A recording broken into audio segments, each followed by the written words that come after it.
नियाली गोटा कांग्रेस प्रबल अंचल इटे लोक मैंने कांग्रेस दल को प्रचुर मात्रा समर्थन करते किंतु कौन सी कारणवशत विभिन्न कारण अच्छी कांग्रेस दल दुर्बल होता किंतु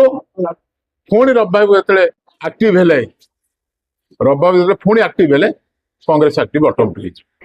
एवं इठे बीजेपी आ बीजेडी 24 वर्षर बीजेडी शासन 2.5 वर्षर बीजेपी शासन लोक निराली को त्राही त्राही डाकिले तुरंत भोट हो आम कांग्रेस हाथ चिन्ह देखी लोक बाड़े मनस्थ कर रणनीति क्या कहुए आम निर्वाचन लड़ू एवं निराली एवं कंटापड़ा आम विजय हो नटवर बारी प्रदेश कांग्रेस कमिटी तरफ पर्यवेक्षक भाव में आज नियाली ब्लॉक कांग्रेस कमिटी आनुकूल्य आयोजित सभार पर्यवेक्षक आज कार्यक्रम हूँ राहुल गांधी आम सर्वभारतीय नेता राहुल गांधी और प्रदेश कांग्रेस कमिटी सभापति भक्तचरण दास और जिला कांग्रेस सभापति पद्मबाबू नेतृत्व में सब ब्लॉक रे सब निर्वाचन मंडल BL1 BL2 ये गठन करा BL2 मानक जो मैंने प्रतिनिधित्व करेंगे कांग्रेस दल तरफ से एक प्रशिक्षण शिविर आगामी दिन में किभली भाव में BL2 माने बूथ कार्यक्रम करेंगे सरकार सहित संयोग करेंगे दल सहित संयोग स्थापन करेंगे और कांग्रेस दल को संगठित कर सुदृढ़ करने कौन कौन पदक्षेप नेवाक पड़े से संपर्क में आलोचना करेंगे आज मल्लिक पूर्वतन विधायक पूर्वतन कटक जिला कांग्रेस कमिटी सभापति राज्य कांग्रेस पूर्वतन साधारण संपादक राहुल गांधी निर्देश क्रमे सारा भारत वर्ष में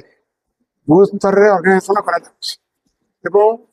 परिप्रेक्षी में आज जिला सभापति अदित बाबू और आमर जो दायित्व अच्छा नटवर बाबू जगतसिंहपुर पूर्वतन सभापति जिलार आम आज आसलु BL2 जो जो बूथ रे जड़े जड़े व्यक्ति अच्छा गोटे प्रशिक्षण शिविर कराला कांग्रेस केमी भल कर आम लोक पाखे केमी राहुल गांधी और आम सोनिया गांधी को वार्ता पहुँचे पार कांग्रेस कार्यक्रम लोक अनुप्राणित कर विरोध सरकार थिबा कौन दोष दुर्बलता अच्छी केमी काउंटर कर सब विषय आलोचना हाँ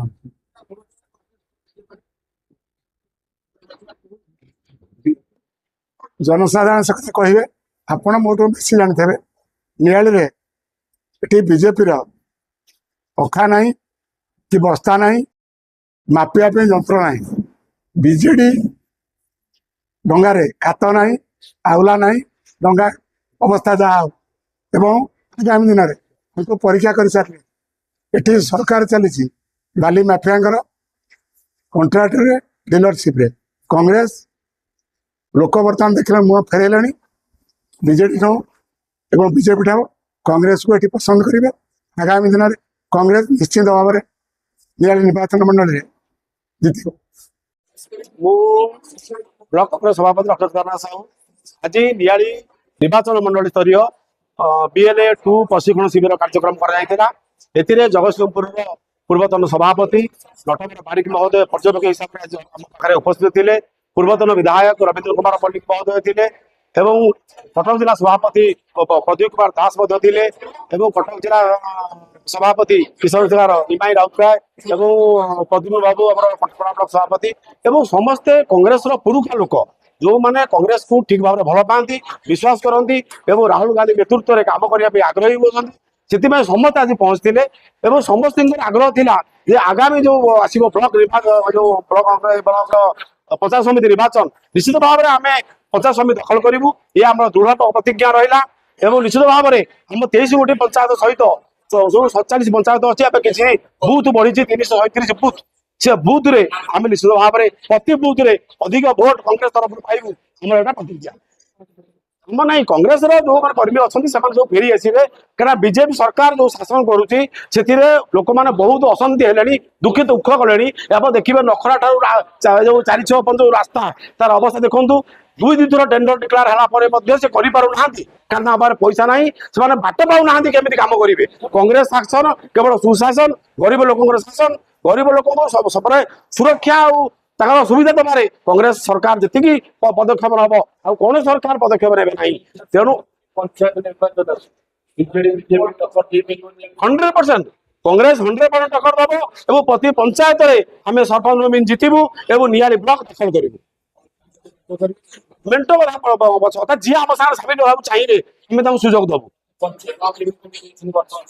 ପଇସା କିଛି କାମ କରିବ ନାହିଁ। ଆମେ ଜାଣିଛୁ ବିଜେପି ସରକାର ଯୋଉ ଟଙ୍କା ଡିକ୍ଲେୟାର କରୁଛନ୍ତି ସେମାନେ ସଫିସିଏଣ୍ଟ ପଇସା ଦେଇପାରୁନାହାନ୍ତି, ଡିକ୍ଲେୟାର କରିଦେଉଛନ୍ତି। ଯଦି 3 କୋଟି ଦେବେ 25 ଲକ୍ଷ ଟଙ୍କା ଦଉଛନ୍ତି, କିନ୍ତୁ 3 କୋଟି ଟଙ୍କା ସେ ଦେଇପାରିବେ ନାହିଁ। ଆମେ ଭଲ ଭାବରେ ଜାଣିଛୁ ସେମାନଙ୍କର